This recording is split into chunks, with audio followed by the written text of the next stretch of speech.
weltare ɓiɓɓe fulɓe andu diine maɗa fedde heblo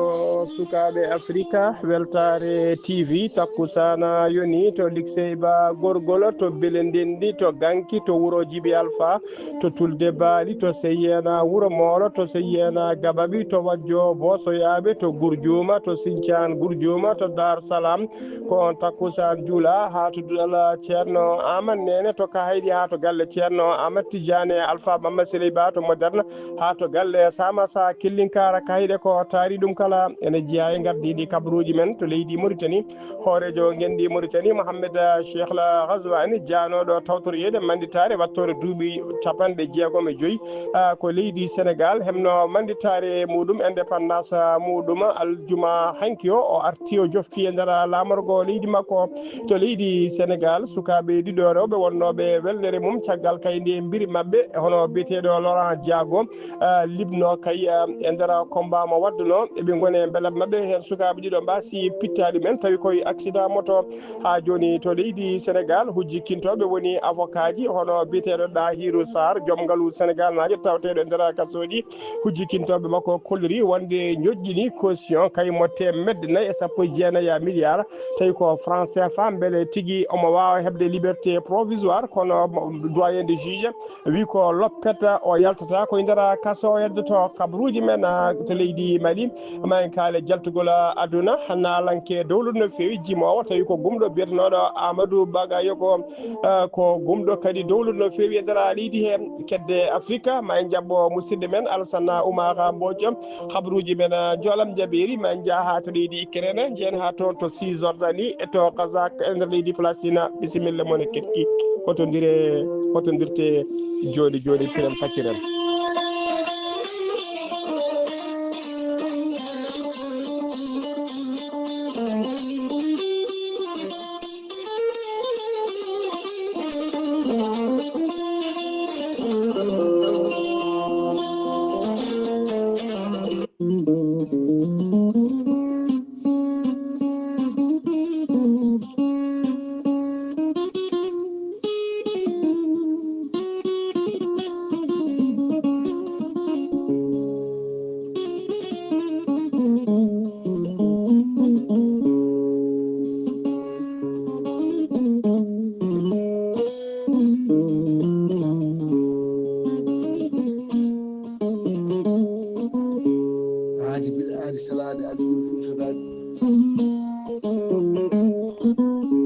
salade aadi ɓuuri firtude aadi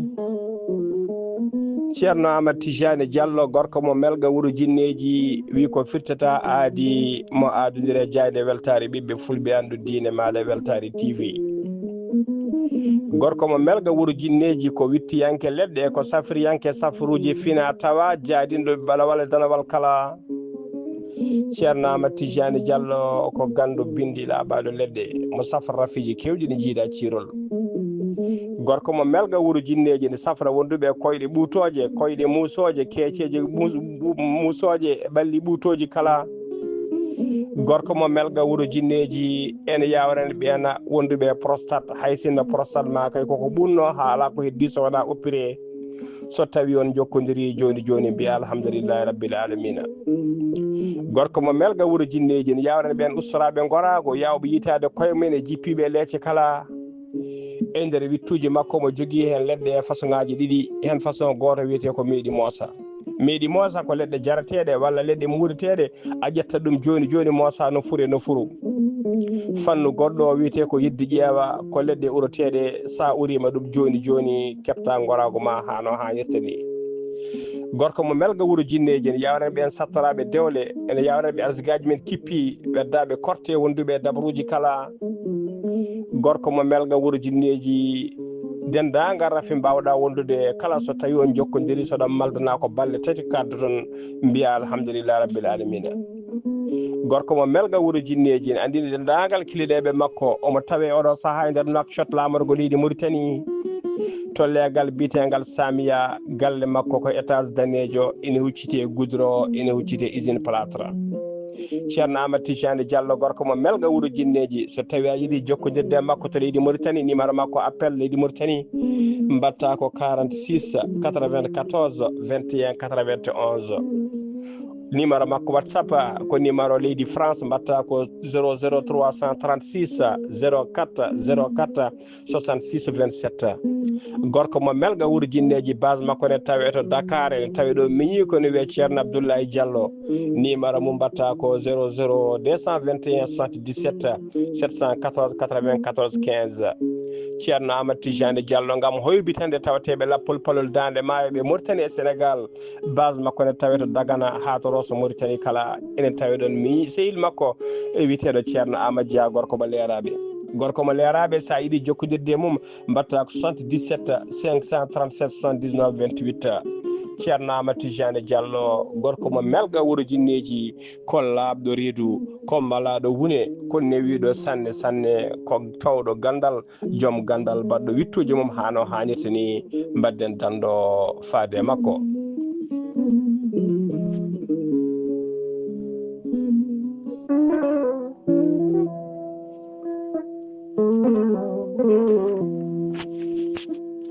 mande Mansa Keita ko gorko pullo hen banggue Mali ganke hen banggue tawateɗo nder leydi Mali to nokko biyeteɗo Ségou mande Mansa Keita ko joom gandal tawi kadi ko gandal memotogal gandal jirtogal guite gandal kadi jaadugal e nunɗal mande Mansa Keita gandal makko ɓuuri yarude koye ngaluji tawi ko ngaluji cuuɗotoɗi e nder less leydi ko wayno kanŋe ko wayno jama ko wayno bauxite e dendagal kala ngalu cuuɗotego e nder less leydi so tawi koye hen dillata ko hen gollotoɗa sa jokkodiri e mande Mansa Keita tampere ma gasi ha laaɓi joni mbiya alhamdulillah mande Mansa Keita mbiɗen ko gandaɗo no fewi e nder windere he kala ha tengti noon e nder dongre Afrique to kanŋe to bauxite e to jama yilete kala ko wayno to leydi Angola to leydi Côte d'Ivoire to leydi Congo Brazzaville to leydi RDC to leydi Mauritanie to leydi Mozambique Zambie dendagal leyɗele to kanŋe e dendagal leyɗele to jama yirete kala hen de mo mbiɗa mande Mansa Keita dande ko wotere nanata ko wo hayattu ayi gando ayi nunɗuɗo ayi mohoɗo mo weɓani mande Mansa Keita ngam tengtinde nunɗal makko o namdata komo dendagal liggey ma mo jiɗɗa o namdata komo avance o namdata komo hoore kuɗol on kaldat o gollonoma ha ɓerde ma ɓuuɓa ha keeɓa ko jiɗɗa ko e ngan sanga gadda ko kaldun ɗon mande Mansa Keita sali tan ko jamfu mande Mansa Keita mbiɗomo tawe to Ségou e nder leydi Mali sa yiiɗi jokkodirde makko numéro makko téléphone mbatta ko 00 223 ko indicatif leydi Mali mbaɗa 76 68 45 99 ko numéro makko WhatsApp ko numéro makko appel ma hemmo hano hannirta ni mande Mansa Keita ko gorko gando nunɗuɗo newiɗo sanne sanne mbadden dando faade mande Mansa Keita gorko pullo hen banggue mani ganke hen banggue tawateɗo oɗo saaha joni toon to Ségou e nder leydi Mali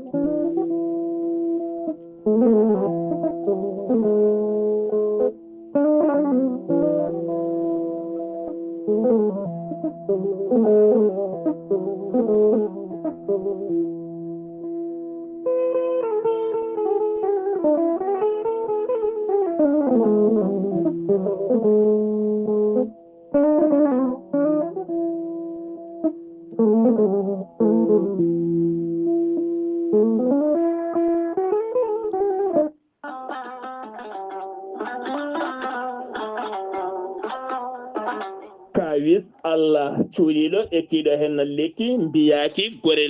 gorelte noon ko kawisaji mawɗi goni e muɗuma gorelte ko haako moƴƴo iwroko to kordinnoro ayi tan ko jamireɗa mbaɗa e ndiyam guldam aɗa yara aɗa yiito cellal ɓandu maɗa gorelte ko haako moƴƴo ala rewam ala effet a wulnat tan an joguiɗo caɗele AVC jogui caɗele cardiaque tension ɓandu jaaɗol toƴiɗo mo yahata jama ni juma ni jokkoyde en ɗam mo nangata tare janowo yogay rafiji kewɗi kala gorelte ko kawis mawɗo tan woni e muɗuma an joguiɗo ƴiye musoje ɗaɗi ɗi dongnata ƴiƴam kala mum de sa jokkodire gorelte ma wi alhamdulillah gorelte hewɓe hutortoɓe ɗum kolliti jiiti men koye mumen on mo nangata tare yogay rafiji goɗɗi kala sa yeehi to Google a waɗi www.gorelte.com ma janggan hoore maɗa kala muɗuma so tawi ko tonggode gorelte jiɗɗa hebde beele mbawa jokkodirde e mabɓe so tawi gonɗa koto Espagne jokkodirta koye Amadou Touré mbatta ko plus 34 643 29 22 96 so tawi noon gonɗa koto Belgique jokkodirta koye Munta Samba Ba mbatta ko plus 32 466 17 00 52 so tawi noon gonɗa koto Sénégal Mbour jokkodirta koye Seydou Ndaw 77 388 21 88 so tawi noon gonɗa koto Ndendori ene tawi nder leydi Sénégal jokkodirta koye Salif Diallo mbatta ko 77 901 74 67 so tawi noon gonɗa koto Kaolack jokkodirta koye Khadidiatou Guissé 77 693 55 12 so tawi noon gonɗa koto Jimbe jokkodirta koye Amadou Thiobana mbatta ko 77 428 85 88 so tawi noon gonɗa koto leydi France jokkodirta koye Harouna Ngaydo 06 50 99 64 43 musidɓe tedduɓe gorelte e jeese men eɗen daña hen jama kettode kaburuji mon e demgal pula Afrique, Asie, Europe, Amérique, Moyen-Orient, Océanie. Jam nyalle mon musidɓe tedduɓe eɗen goni e hoore biira joya lewru avril hitande ujunnaje ɗiɗi e nogas joya habaruji mon e ɗemgal pular e sawta he ko musidɗo mon sehil mon Ghali Abouba to karallagal ha mbawon yiide en to banggue nate ɓosoje ko meñi men sehil men Saydou Abouba ko adi kabaruji men e ɗemgal pular ɗon hono miñi men musidɗo men sehil men ceerno Hadi Oumar Sy tawi ko jangguinowo duɗal alquranul Kerima toon to Jowola leydi Mauritanie omo yetta omo jarna dendagal ummal islam kala dendagal julɓe kala ha tengti noon e ɓesgu jowolnaɓe no didorno mawɓe hen e sukaɓe kala rewɓe worɓe kala e darde mumen fayidunde no fewi darino kay caggal e darde mabɓe fandide no darino kay e saaha mawningol jamma leylatul qadri mo yuɓɓinno toon to Jowol no heewi wadde kay kala ñande nogas e jeegom ene wiyata nogas e jeeɗiɗi lewru korka hitande hikka ndiyane e holliri tigui wonde dendagal jowolnaɓe mbaɗino kewi wadde ni darima hen guila tawateɓe nder wuuro ha tawateɓe diaspora kala moni kala darima hen darde foti darade omo yetta on omo jarna on omo duwanno on ko noon kadi omo yetta omo jarna dendagal hoddiɓe guure koddiɗe kay umminoɓe toon to leydi Sénégal umminoɓe to Likseyba Gorgol umminoɓe to Nouakchott kala dendagal almudagal e arnoɓe kala wawde tawtorede oɗon jamma leylatul qadri omo ñaago Allah tan ko inde Allah jarnata tampere Allah rokkan kadi hawrude e oɗon jamma leylatul qadri omo duwono kadi dendagal jowolnaɓe kala mo wi on oɗon jarlo oɗon jaafo e kay saaha kay yo Allah rokku en tawede oɗo saaha mo wuuri taweɗen ɓeyde diine men e ustaki yo Allah jaɓanen korka men o yaafo en dendagal bakkatuji men allahumma amina habaruji men to leydi Mauritanie puɗoɗen hoorejo gendi Mauritanie Mohamed Cheikh la Ghazouani janoɗo kay toon to Dakar tawtoriyede manditare wattore duuɓi 65 ko leydi Sénégal hebno manditare muɗum caggal kayidde o wawi tawtorede nden manditare kanko hoorejo leydi ndi noon o wawi joddade toon e nanɗo makko hono Bassirou Diomaye Faye ɓe jewtidi toon ko heewi noon ko fati e jokkodiral moƴƴal kay hakkude leyɗe ɗe ɗiɗi caggal ɗum noon kanko hoorejo leydi ndi o wawi joftude tigui aljuma hanki o e nder Nouakchott lamorgo gendi makko o yahano goto noon omo yaade sete timmude no fewi e nder ɓe o yaadi ɓene tawe hen nani wulcuroga kañum woni jagorgal kalfinaɗo ko fati cabinet président de la république wondude biteɗo Mohamed Khater Lihbib kañum ko chargé des affaires to ambassade leydi Mauritanie toon to Dakar e wondude biteɗo Ahmedou Wula Hameyda wondude biteɗo Tal Ousmane e Sidi Wula Moulay Zeyna ɓeɗo tato kala ko conseiller ji à la présidence de la république wondude biteɗo El Hassan Wula Ahmed on ko directeur général du protocole d'état ɓeɗo oɗo sette noon woni ɓe o yaduno toon to Dakar lamorgol gendi Sénégal ha jooɗi ko leydi Mauritanie keddoɗen Mohamed Salem Wula Merzouk kañum woni jagorgal leydi Mauritanie kalfinaɗo ko fate gueɗe caggal leydi jokkodiral leyɗele o bismima ñande alkamisa ɓennuɗo e nanɗo makko sehil makko e nanɗo makko sehil makko e nder bureau ji makko hono biteɗo docteur Mouri Sanda Kouyaté kañum woni ministre des affaires étrangères woni jagorgal kalfinagal ko fate gueɗe caggal leydi jokkodiral leyɗele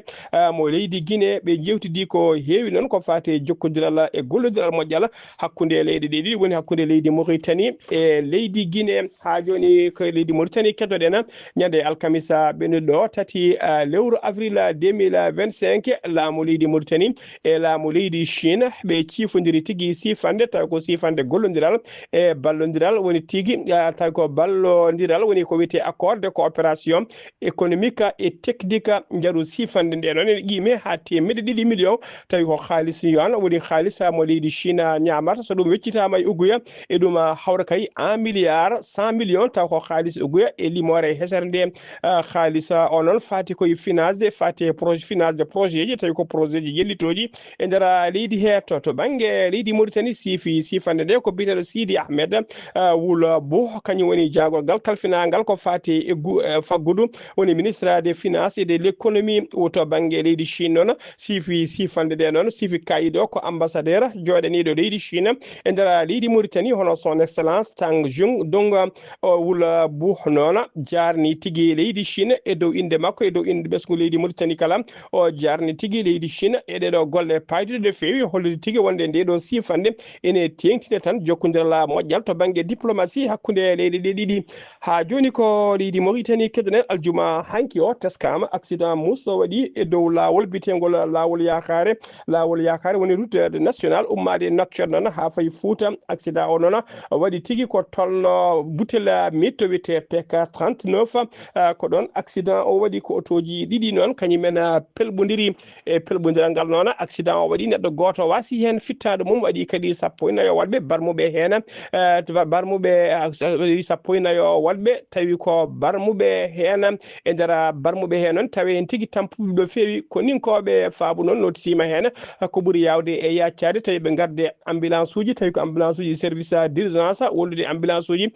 protection civile kala mbawi notitade hen fodde ambulance uji jeeɗiɗi mbawi tigui arde ko ɓuuri yawde e yaccade ƴettude ɓeɗon barmuɓe hen nawdi ɗumen to cuuɗi cafriɗi ha joni ko leydi Mauritanie keddoɗen compagnie laaɗe diwoje mo leydi Maroc biteɗo Royal Air Maroc e compagnie laaɗe diwoje mo leydi Mauritanie woni Mauritania Airlines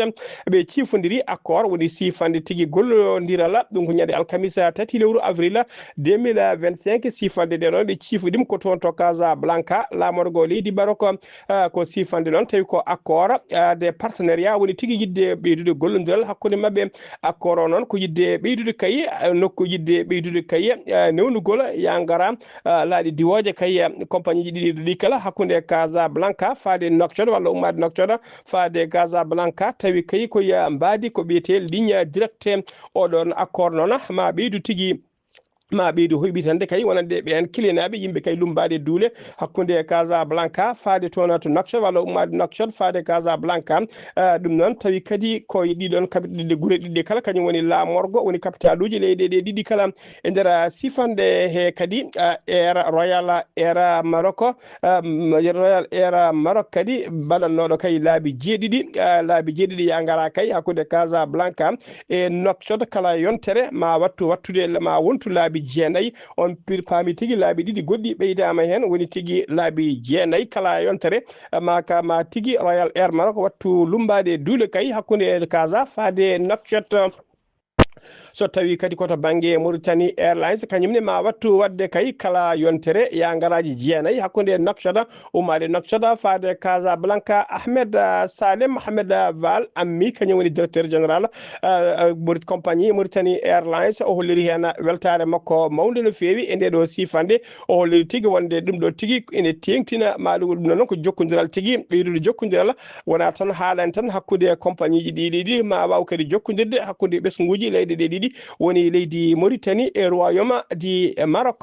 ha joni habruji men demgal pular senno mima to leydi Mauritanie koto leydi Sénégal paadena to leydi Sénégal accident musɗo waɗi aljuma hanki o naya lewru avril caggal kayde lamba gasi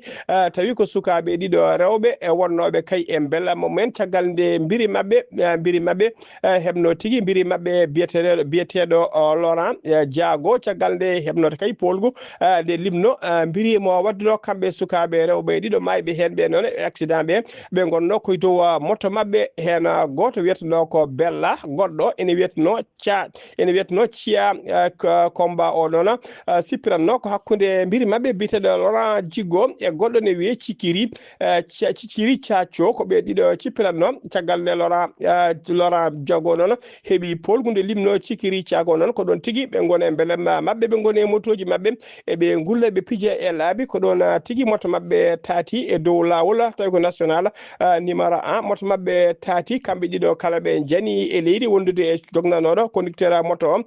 ko ɗon tigi camion mawɗo tawi ko camion porteur rewi e dow mabɓe sukaɓe ɗiɗo rewɓe ko ɗon e ɗon mbasi pittari men conducteur woni dognannoɗo moto o noon kañum tigi Allah dandi ɗum hen mayani kono calti tigi ne wonde gañande musi no fewi hollirama noon goto e ɓen sukaɓe rewɓe ɗiɗo wasɓe pittari men goto e mabɓe kay ko adi ne yalta galle men ene yahanno tawtoroyede lamba ka nene mum waɗino feere kala haddemo yaade wino saabu widemo kay ala kala ko debbo waɗata lamba suko debbo yahata yiyede lamba kay o holliri noon jabowol makko e nene makko ko hay goto hakkude hoodere rañere wawa haddemo kay yaade to lamba to tawtoroyede oɗon combat koye nde o artata nde noon ko nden o wasi hen fittandu makko ha joni ko leydi Sénégal keddoɗen aljuma hanki o naya lewru avril Sénégal mawnini manditare mum wattore duuɓi 65 ko leydi Sénégal hebno tigi jeytari mum tañno tigi gueƴƴale hakkude mum e leydi France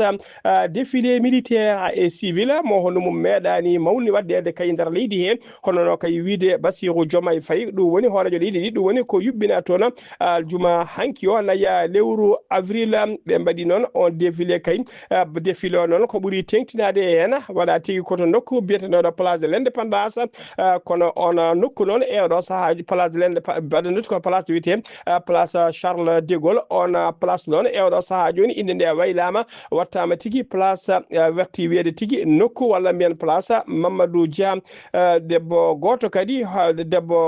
kadi tawi ko harbiyanke dadiɗo tigi darniɗo leydi mum no fewi biyeteɗo Mame Rokhaya Lo kañumne e nder ñalawma hanki o ko ɓuuri tengtinade kankone o waɗama décoré o waɗama tigi élevé tawi ko au rang de chevalier de l'ordre des mérites ko kanko noon woni commandant de la région de la gendarmerie de l'air wondude transport aérien kala ko jeyanari noon woni décoration ɓurɗo tengtude kaye mo laamu ngu heewi waɗande kaye mo heewi waɗande ɓen tawi ko teskaɓe kaye daraniɓe kaye daraniɓe ittuɓe gurdam kala gam darnade kaye gam ƴellidde leydi mumen kanko Rokhaya Lo noon guila altine nogas jeenaya lewru juillet 2024 ko guila nden noon o suuɓa ordina oɗo poste mo ardi woni tigi wonde ko wiyete gardiɗo commandant de la région gendarmerie de l'air et des transports aérien ko guila nden onoma e oɗon poste o siftinde kadi hitande ujunnaji ɗiɗi e nogas goo woni en 2021 ko kanko ardino la deuxième force de l'unité de la police woni ko wiyete FPI tawi kadi ko unité ona unité noon rendino temedere capantato e joyo dadiɓe tawi hen nogas goo militaire ko rewɓe tawi kadi ko unité nuldunoɓe to notre république démocratique du Congo e mbadi kay mencede be ko kanko ardino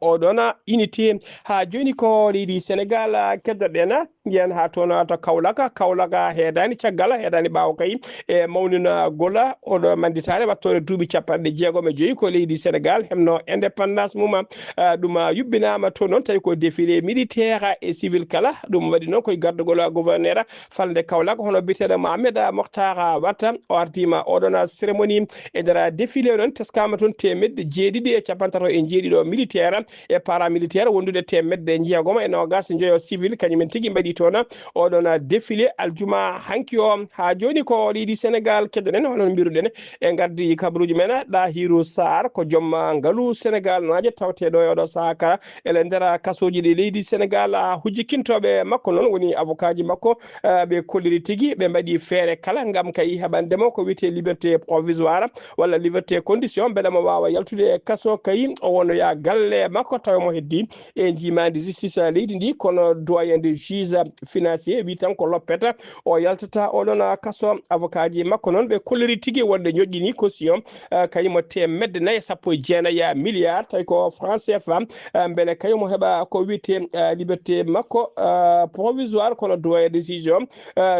ɗurnima tigui oɗon caution holliri tigui wonde kay heddoto tan ko toon e nder niɓɓuru ko toon tigui woni ko heddoto noon caggal kayde ko kayit noon woni ordonnance jaltuɗo kay guila 2 lewru avril hollirde oɗo habaru wonde kay ɓe calinima oɗon liberté caution o noon moɓe joƴƴinno tawi ko 1,9 milliard avocat ji makko joƴƴinno beele keɓanama ko wiyete liberté provisoire tawi kadi ɗum ene tawe hen on 1,9 milliard ene tawe hen boowal jangal no fewi tawi ko ujunnaje 6 hectares tawetegal to nokku biteɗo Mbana e ɗum ko tawi ko boowal makko kanko Dahirou Sarr wondude e galleji makko ɗiɗi woni immeuble ji makko ɗiɗi o jogui jaruɗin galleji ɗiɗi qiime 1,1 milliard wondude chèque taw ko chèque certifié tawi ko chèque certifié mo 1,1 milliard ɗum ɗon woni koɓe joƴƴini yesso toon to tawi kadi on chèque tawi tigui to caisse de dépôt et de consignation kono foof de doyen de juge falkisima ɗum ɗurnima ɗum holliri tigui wonde kañum kay wiide mum tan ko yo heddo toon e nder kaso avocat ji Dahirou Sarr noon kolliri en metti men no fewi ɓe kolliri kadi koɓe wullitoɓe woni koɓe waɗoɓe appel to chambre d'accusation financière mo leydi Sénégal ha joni habaruji men demgal Pulaar seno mima to leydi Sénégal koto leydi Mali paɗen ñande alkamisa 3 lewru avril gonɗen ɗo ko pelbodiral woni haare busde waɗi to wuuro witego Dango ene tawe nder commune mo Nouga e nder falde Kulikoro ɗum waɗi noon ko caggal kayde laamu leydi Mali holliri tigui wonde koko hattata kay kala ko fati e ƴeewoɓe kanŋe tawi kay ko alda e dow lawol woni ko wiyete ƴewgol kanŋe illégal ko fedde noon tawi ko sagataɓe diwan o kañumen tigui kollirde metti men kay ɓesguji men haɗede yiilade ɗiɗon kanŋeji taw ko société chinois ji o kañumen jiilotoɗin kanŋeji ɓe mbawi tigui yande e ɓen chinois ji tawteɓe toon e nder haare noon e ɓen taw ko ɓen sagataɓe diwan o ɓe keeɓi tigui yimɓe nayo mbawi tigui barmude hen e ɓen nayo barmuɓe hen goto tampi sanne ha joni ko leydi Mali keddoɗen leydi Mali ene tawe sunare mawde no fewi jaltugol aduna gonnoɗo kay cukko hoorejo cukko ɗiɗaɓo woni tigui deuxiéme vice présidente CNT woni conseil national de transition tawi ko debbo biyeteɗo sokhna jikkine Hatouma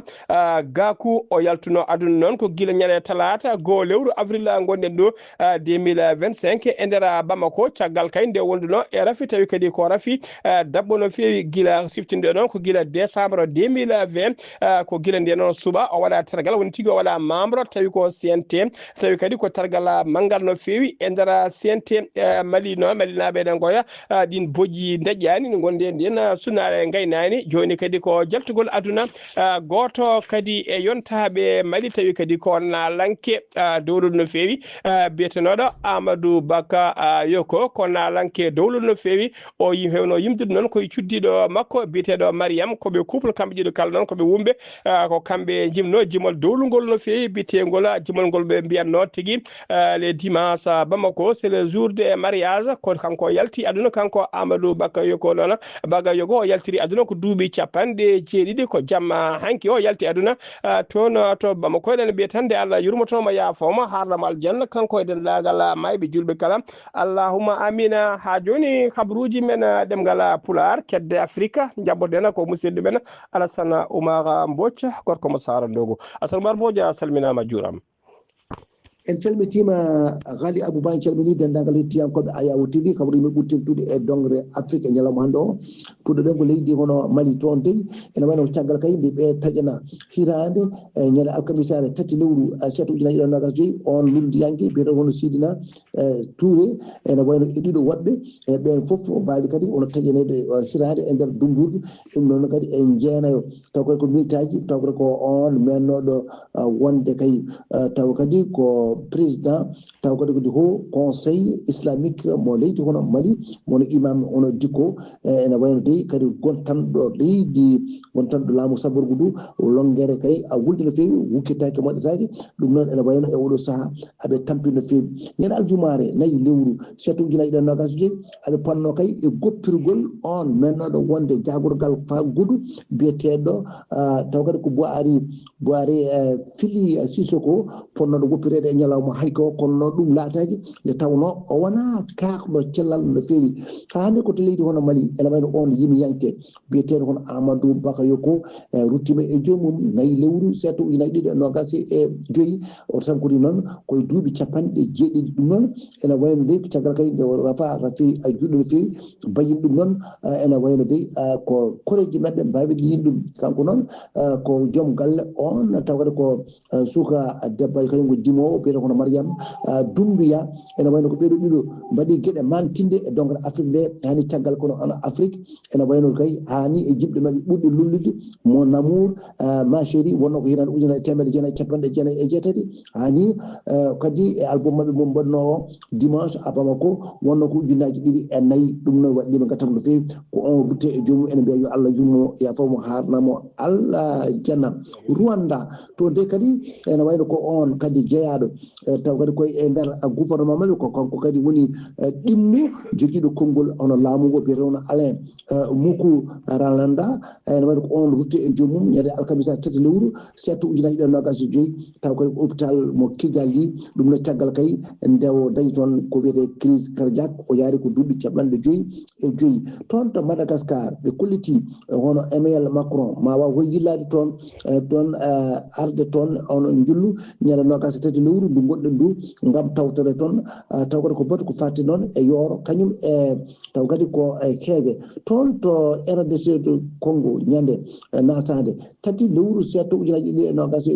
toon de ko disnoɗo Donald Trump ko kanko fewti e duunde taw kadi ko Afrique ɗum noon o biyeteɗo noon ono Masud Boulos ko on ari toon ko to ƴewde kay wawde yewtide e Félix Tshisekedi gam kay ko fatti noon nandure to banque hono minere hani to banque tawre ko ndelka to RDC ko hande nogas jettati taw ko million e neɗɗo de woni e oɗo saaha ko kadi ko ngakkede tigi nguura no feewi ɗum noon en jogui kay caɗele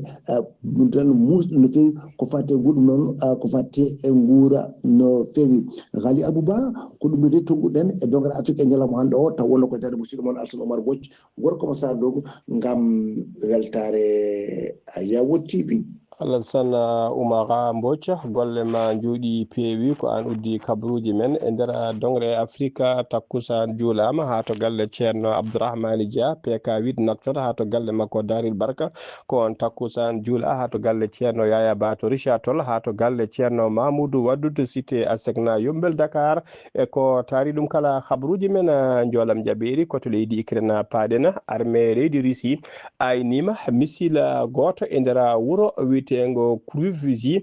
tawatengo e nder hakkunde leydi Ukraine ɗum ko aljuma hanki o nayi lewru avril hitande 2025 bombardement o noon waɗi te yimɓe 12 neɗɗo wasɓe hen pittali men waɗi kadi fodde kene ɓuuro 50 neɗɗo barmuɓe hen kanko missile bedda to noon ko missile mo hinde balistique kañum tigui wedda tawi kadi wedda ko illegal résidentiel woni tagui illegal tawi ko illegal ɓurgal garɗude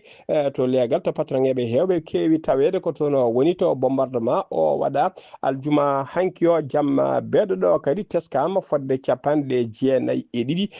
tawa ko drone woni tigui ko leydi Ukraine leydi Russie weddi toon to Ukraine laamu défense leydi Ukraine noon holliri tigui e nder 92 drone beddade toon hen 18 ɓe mbawi heɓɓade ɗumen walla firtude bonnude ɗumen ko 1 tan ɓocciti e juuɗe mabɓe wawi tigui yettinde mission mo nulana koto Cisjordanie occupé paadena armée leydi Israël holliri tigui wonde ɓe jooɓima fittandu aljuma hanki o suka palestinajo goto toon to Cisjordanie occupé gonɗoɗo e weddade ɓe gonɗoɗo weddade kaaƴe e koninkoɓe mabɓe ɗum noon koto wuuro witego Husana ene tawe nder Cisjordanie occupé tawi kadi waɗɗani nokku biyeteɗo Bethléem suka baraɗo o noon yaranno koye duuɓi 17 koto leydi Palestine paɗen défense civile mo Gaza ɓe kolliri tigui aljuma hanki o naya lewru avril wonde armée leydi Israël waɗi tigui bombardement musɗo e nder leydi he tawi kadi ɓe mbaɗi ɗum koto Gaza ko famdi kala fodde 3 neɗɗo ñalawma hanki o tan woni ko wara toon to banda de Gaza aljuma hanki o tan musidɓe tedduɓe gasi ha laaɓi ceer ko ɗum ɗo wonno ko min tongono kabaruji mon e ɗemgal Pulaar e sowta he ko musidɗo moon sehil moon Ghali Abouba to karallagal ha mbawɗo yiide en to banggue nete ɓosoje ko miñi men sehil men Saydou Abouba so tawi ko roɓiɗo kedde Afrique ko musidɗo men Alassane Oumar Mbodj gorko mo Sara Ndogu on ñagama yafuy noon to banggue dande nde ha joni dande nde taw suwa ɗaccude en ketkimalaki jaam yo jaam Allah jogomi jogo on.